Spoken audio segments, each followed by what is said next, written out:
आज आपको एक कहानी सुनानी है, चरखा।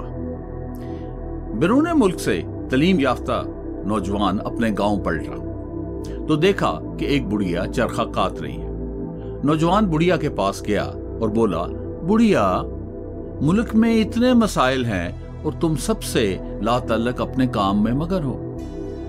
बुढ़िया ने चरखा रोक दिया और बोली, चरखा से मैंने हल सीखा है। नौजवान बोला, क्या?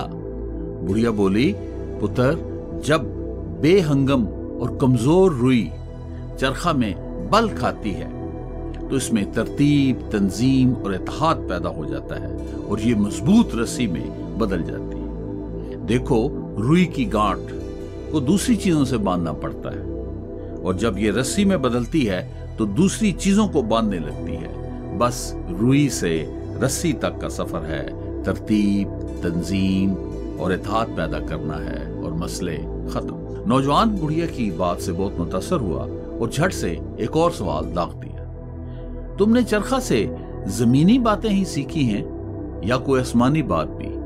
बुढ़िया बोली, वो भी सीखी है। नौजवान बोला, बताओ ना अम्मा। बुढ़िया बोली, चरखा से मैंने सीखा है कि इस कायनात को चलाने वाला कोई है। नौजवान बोला, वो कैसे?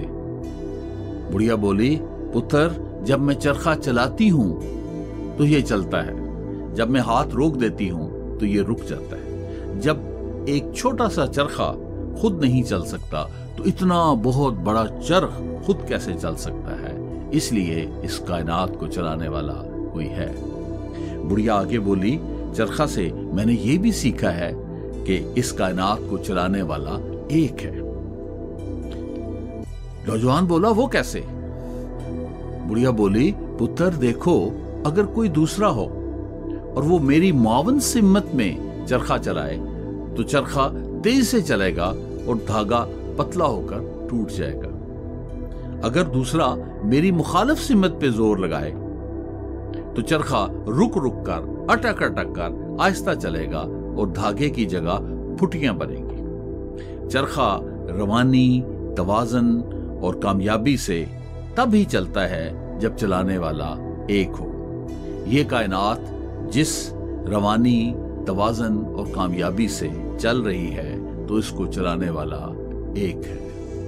Thank you for paying attention. Will meet soon. Please stay tuned.